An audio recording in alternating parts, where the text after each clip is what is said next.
Live from New Delhi, you're watching DD India Global. We'll get you the top stories from India and the region. I'm Shubhendu Ghosh, and for news from the rest of the world, my colleague Ollie Barrett is joining me from London. Ollie, it's good to see you. Thanks, Shubhendu. Happy New Year. Coming up in the next 30 minutes, we will take you live to Japan, get an update on a diplomatic row between Somalia and Ethiopia, and the latest from the Israel-Hamas conflict as well. First, the headlines. External Affairs Minister S. Jaishankar says India has made Pakistan's policy of cross-border terrorism irrelevant. Also says Canadian politics giving space to Khalistani forces. A Japan Airlines jet engulfed in flames at Tokyo's Haneda airport after possible collision with the Coast Guard aircraft. All passengers and crew safely evacuated. Japanese residents warned of more tremors after mega earthquake hit Noto Peninsula. On New Year's Day, thousands of rescuers struggling to reach the worst hit areas. Somalia's cabinet rejects Somaliland-Ethiopia pact to use the Red Sea port of Berbera, says it endangers the region's stability.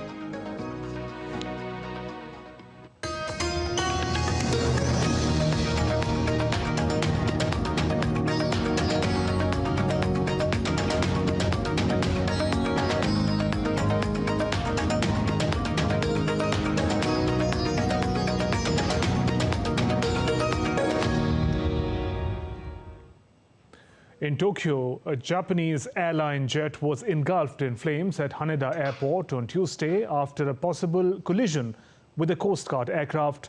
All 379 passengers and crew had been safely evacuated, while rescue crews arrived to control the blaze. Japan's Coast Guard says it was investigating the possibility that one of its aircraft collided with the passenger jet. 5 out of 6 crew of the Coast Guard aircraft are still unaccounted for, while one escaped. For precautionary measures, Haneda Airport has closed for all runways.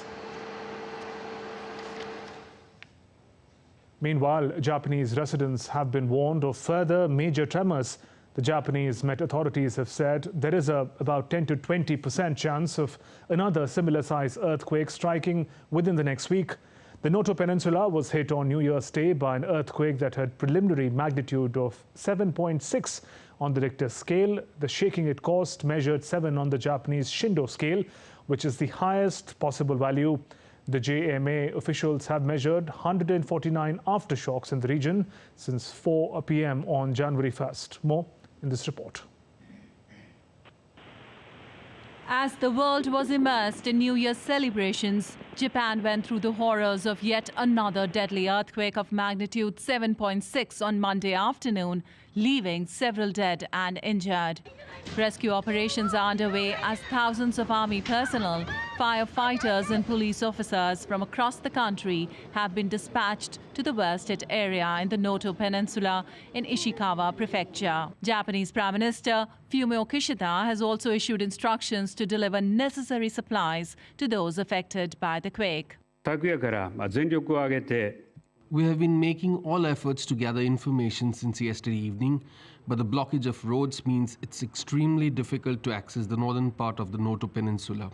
An inspection from the above via helicopter has shown widespread damage, including roads cut off, landslides and fires. Now that the tsunami warning has been lifted, we will be able to secure sea transport routes, and we have been working continuously since last night to mobilize not only the land transport, but also air and sea transport to get the necessary supplies and rescue personnel to the area.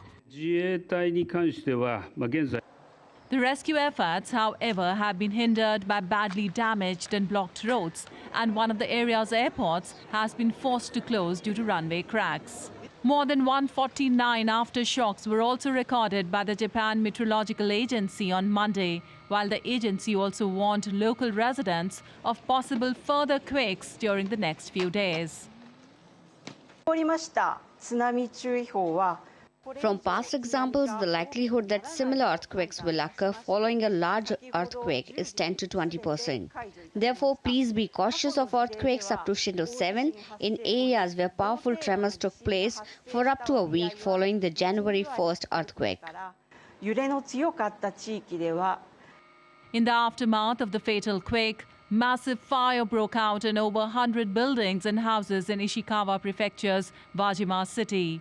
This also resulted in suspension of all bullet train services on the Joitsu and Hokuriku lines throughout Ishikawa Prefecture by East Japan Railway Company. Japan's Western allies like the United States and UK have vowed help to the country in need. In a statement, President Joe Biden and Britain's Prime Minister Rishi Sunak have extended their condolences towards the people affected by the quake. The recent quake also aroused concerns regarding the safety of Japan's nuclear industry. The Nuclear Regulation Authority said no irregularities were found at nuclear plants along the Sea of Japan. Hokuriku Electric's Shika plant, the closest to the epicenter, had already halted its 2 reactors before the quake for regular inspections and saw no impact from the quake. Bureau Report, DD India. And Chris Gilbert joins us live with more updates from Tokyo. Chris, we saw the shocking visuals of the plane bursting into flames at the airport in Tokyo. What details can you share with us on the circumstances of what looks like an accident?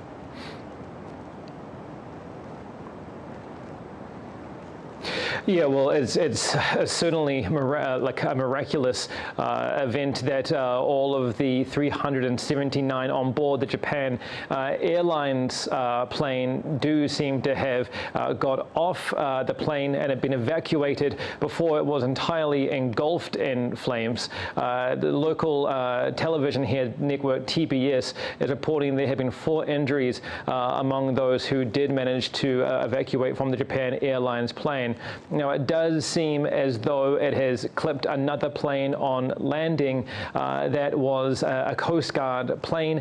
And again, TBS reporting that, and this is not being confirmed by aviation officials or by the Coast Guard, but TBS in Japan is reporting that it may have been attempting to enter the tarmac area to take off at the time that the Japan Airlines plane was landing, and this is how this tragic event occurred. TBS also reporting that of the 6 people on that Coast Guard plane, 5 have been found dead. The captain is in a critical condition. Again, this, according to TBS, we are waiting for confirmation from the Coast Guard or other aviation officials about what exactly happened and to cause this. But certainly, it's a miraculous evacuation for all of those who were on board the Japan Airlines plane.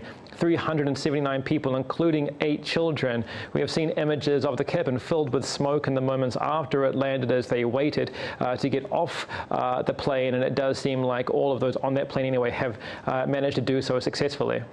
Japan is having a difficult beginning to 2024. And Chris, what is the update on the rescue and relief operations in the country after the deadly earthquakes on the New Year's? Yeah, well, as you can see, we're entering the 2nd night in Japan since the earthquake took place. And, you know, it's always difficult for the rescuers and the self-defense force to continue to search in the very mountainous terrain, the small villages for survivors. The Prime Minister earlier on Tuesday said it is a race against time now to find survivors. We do know the death toll is at least at 48, and that there have been some efforts made to clear landslides from the road, which have been preventing rescuers and the defense forces from accessing some harder to reach places. Even the airport in Noto on the peninsula was blocked off for a while, you know, trapping 500 people there. There do seem to be people trapped at facilities around the peninsula, including universities, waiting to be rescued. You know, about 30,000 people remain without power. Many hospitals reportedly remain without, you know, a steady supply of water, and they are still dealing with dozens of patients at a time as well. So it's still very much a search and rescue for the government and for the emergency response units, and for all of those who are treating, the people who have survived and have been hurt in this disaster. It is managing, one report said here in Japan, managing to tread water as they look to tend to everyone who's been hurt. Chris, thank you for those updates. Indian Embassy has expressed solidarity with Japan and its people in these challenging times. In a post on X, Embassy of India in Japan says, I quote, deeply saddened to learn of the damage caused by the earthquake and tsunami that occurred in Ishikawa and other nearby prefectures of Japan. Our thoughts and prayers are with those affected. India stands in solidarity with Japan and its people in these challenging times. And Somalia's cabinet has rejected Somaliland-Ethiopia pact to use the Red Sea port of Berbera.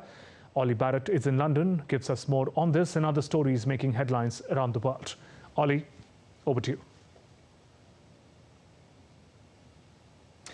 Thank you, Shibendu. Yes, as you say, this is a highly controversial deal that has been announced between Ethiopia and Somaliland, and it has led to Somalia rejecting the agreement which was signed between Addis and Somaliland, granting Ethiopia access to the sea in return for international recognition for Somaliland. It has recalled its ambassador to Addis Ababa, Abdullahi Wafa, for so-called consultations.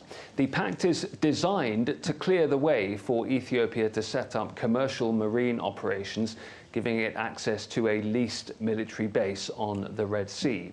Somalia considers Somaliland as one of its regions.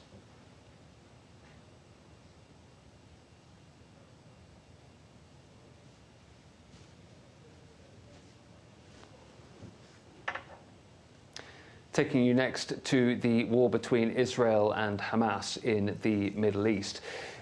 Starting before that, though, with the Supreme Court in Israel, which has struck down a judicial reform law that triggered nationwide protests last year. The Supreme Court statement says that 8 of the 15 judges decided against the repeal of the reasonableness clause, which was adopted by Parliament last year. The government in July passed into law what is now known as the Reasonableness Bill. This removed the power of the Supreme Court and lower courts in Israel to cancel government decisions that it deemed to be extremely unreasonable. The law caused widespread anger and division, prompting hundreds of thousands of protesters to take to the streets, calling for the reforms to be scrapped. And staying in Israel, Israel's defense minister says some of the Israeli communities north of the Gaza Strip will be able to go back in the near future as military operations progress. Communities were evacuated after the October the 7th terrorist attack by Hamas. In accordance with the recommendations given by the IDF and the defense establishment, we will soon be able to return the displaced communities home in areas within the range of 4 to 7 kilometers north of the Gaza Strip. The first group of 7 communities has already been decided, and they have received the message. The National Reconstruction Administration, Takuma, which is responsible for this national mission, will handle education and other issues, so a gradual return will be possible. In the first stage, 7 communities, and going forward, all the rest of the communities. The United States Navy has ended the deployment of its Gerald R. Ford aircraft in the eastern Mediterranean. In a show of regional deterrence and defense posture, the deployment of the US carrier started in support of Israel after the October the 7th terrorist attack by Hamas. The aircraft carrier will now return to its home port in Virginia.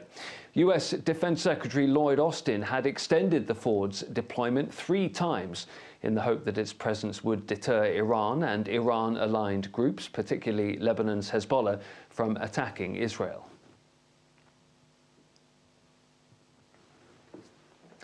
Moscow has pounded Kiev and Kharkiv with missiles on Tuesday, hours after President Vladimir Putin promised to avenge an attack by Ukraine on the Russian city of Belgorod on New Year's Eve.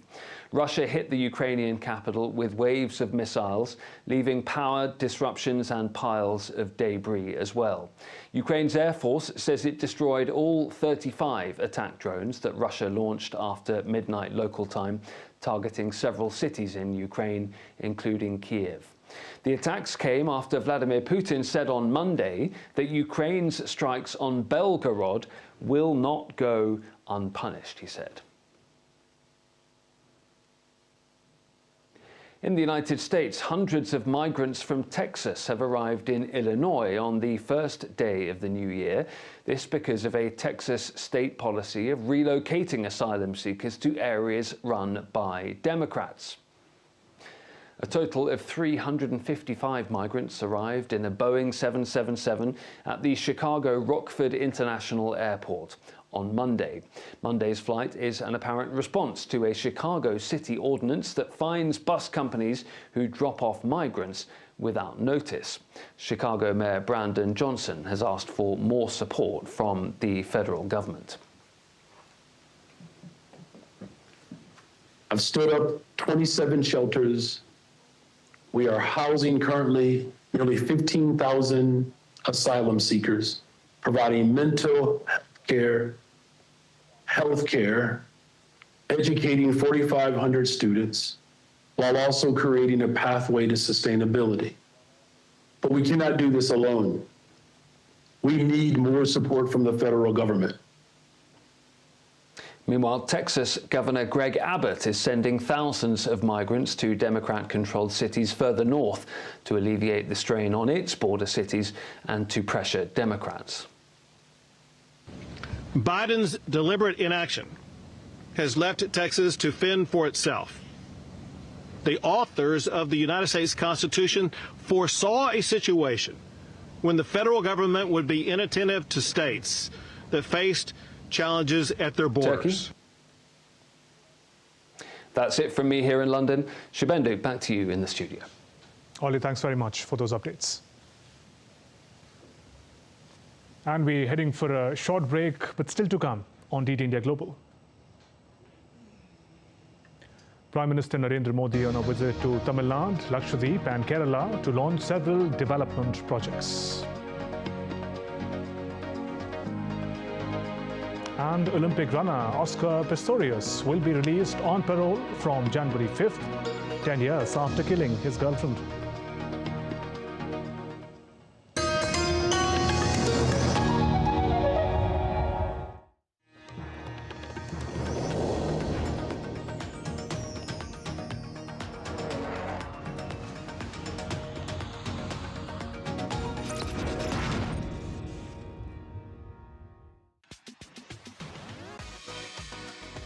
India that invents. India that innovates. India that excites. India that invites. Land of possibility. Teeming with opportunities.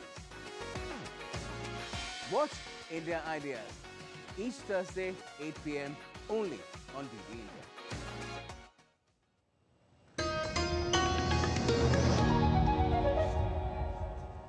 Welcome back. You're watching DT India Global. I'm Shubhendu Ghosh.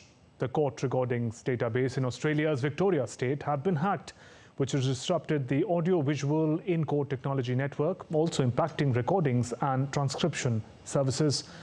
The Court Services Victoria CEO Louis Anderson says recordings of some court hearings between November 1st, 2023 and December 21st, 2023 may have been stolen. Further hearings in January will now proceed after the affected network is isolated and disabled. South Korea's opposition party chief Lee Jae-myung was attacked during a visit to southern port city of Busan. Police has identified a 67-year-old man as suspect who used an 18-centimeter knife bought online. The police, however, did not provide details on the suspect and said The motive was being investigated. Lee received emergency treatment at hospital in Busan and was later transferred to a hospital in Seoul. Lee, the chief of the main opposition Democratic Party of Korea, was stabbed in the neck during a question and answer session with reporters.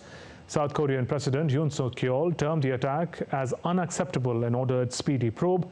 Lee's party too condemned the attack, saying it was an act of terror and a threat to democracy.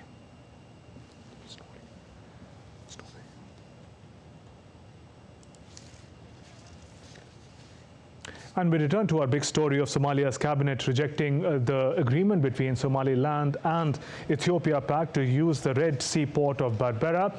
My colleague Leon is joining us from Kampala. Leon, help us understand the significance of the decision taken by the Somalia cabinet.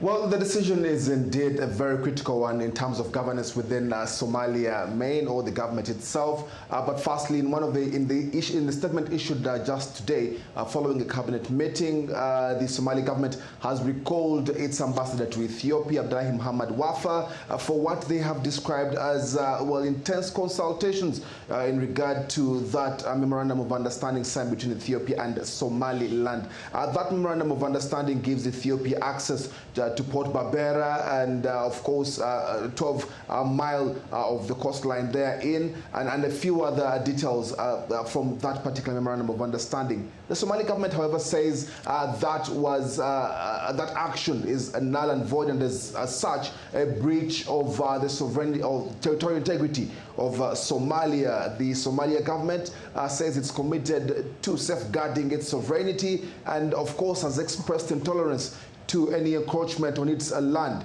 But also it has called on to the UN Security Council and the African Union to look into the actions of Ethiopia and call on to Ethiopia to adhere to international law. Leon, thank you for joining us with those updates.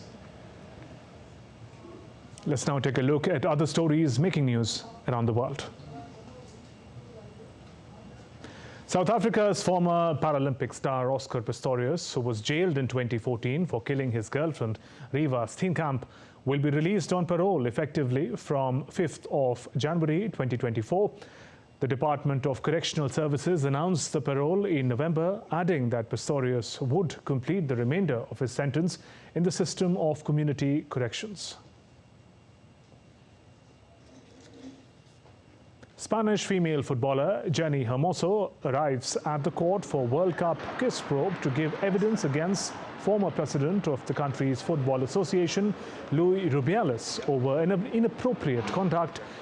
In a closed-door session, Hermoso gives her version of events which turned celebrations after the victory in August into a global moment.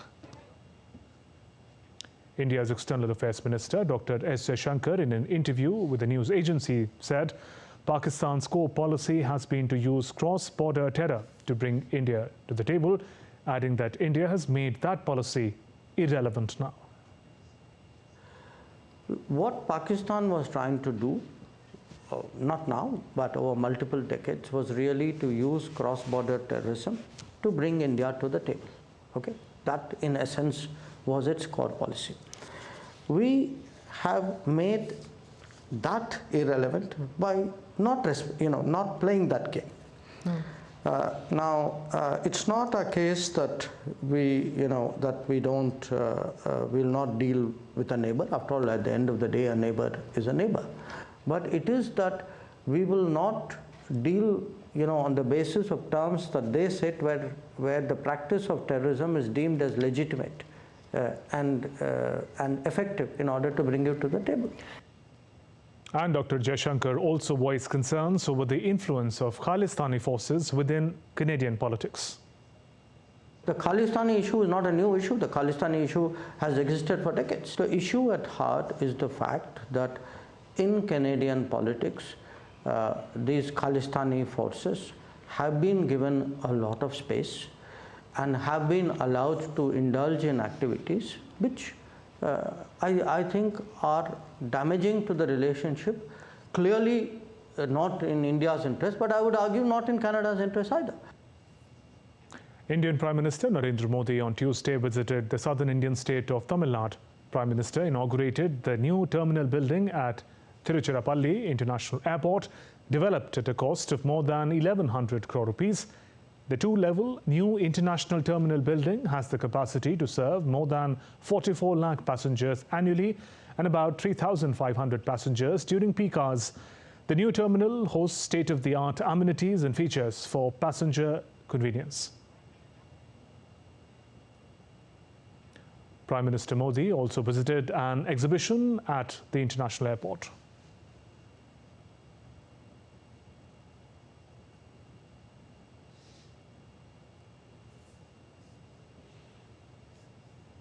Earlier on Tuesday, Prime Minister Modi addressed the 38th convocation ceremony of Bharatidasan University in Tiruchirappalli. Prime Minister conferred medals to the meritorious students. Addressing the gathering, Prime Minister Narendra Modi said India is setting records in economic growth as the fastest growing economy, adding that Indian universities are also climbing the global rankings. In the early part of the 20th century, people like Mahatma Gandhi, Pandit Madan Mohan Malaviya, and Sir Annamalai Chettiar started universities. These were hubs of knowledge and nationalism during the freedom struggle. Similarly, one of the factors behind the rise of India today is the rise of our universities. India is setting records in economic growth at the fastest growing major economy. At the same time, our universities are also entering global rankings in record numbers. India has joined a select group of nations that produce a highly specialized fuel used for testing automobiles. The Indian Oil Corporation will now replace all imported alternatives with domestic developed products at a reduced cost. Preference fuels having a higher specification was imported to India to meet the demand. The IOC's Paradip refinery in southern Indian state of Odisha will produce reference-grade petrol, while other unit in northern Indian state, Haryana's Panipat, will produce high-quality diesel. The Viksit Bharat Sankalp Yatra is being undertaken across the country with the aim to attain saturation of flagship government schemes through ensuring that the benefits of these schemes reach all the targeted beneficiaries in a time-bound manner. The Yatra has reached India's mountainous state of Jammu and Kashmir. The IC van arrived in the state's Jammu district, where the local communities welcomed it with great enthusiasm. Member of Parliament Jugal Kishore Sharma also attended the event. He distributed pension cards and Ayushman health cards to the locals. On the occasion, a pledge was also taken to make India a developed nation. And Disney's early Mickey Mouse animation entered the public domain on Monday as the copyright expired according to US law after 95 years. The iconic character started life as a star of Steamboat Willie, a short cartoon released in 1928. And that's all for this edition of DD India Global. Let us know your thoughts on the news of the day. You can connect with us on Facebook, X, Instagram and YouTube. You can also find us online at ddindia.co.in. We'll be back with more news as it breaks here on DD India. I'm Shubhendu Ghosh from all of us here in Delhi. Thanks for watching DD India Global. Namaskar.